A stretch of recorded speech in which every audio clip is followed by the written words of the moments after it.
ठाण्यात सहजिल्हा निबंधक कार्यालयातील वरिष्ठ लिपिकासह आणखी एकाला 70,000 रुपयांच्या लाच प्रकरणात रंगेहात अटक।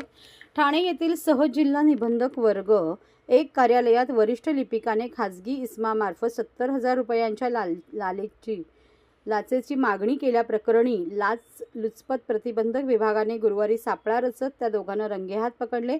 तक्रारदार त्यांच्या आईने सन 1987 मध्ये भाईंदर पश्चिम येथील शांती विहार नगर परिसरात असलेल्या जयलक्ष्मी कोऑपरेटिव्ह हाऊसिंग सोसायटीमधील गाळा क्रमांक 11 खरेदी केला होता।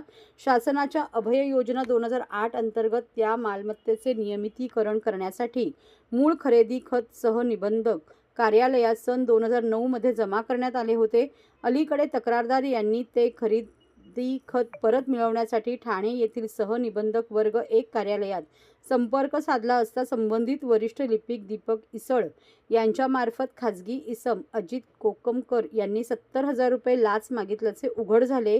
लाच मागणीची लेखी तक्रार तक्रारदार यांनी 28 ऑक्टोबर रोजी ठाणे लाचलुचपत प्रतिबंधक विभागाकडे केली होती।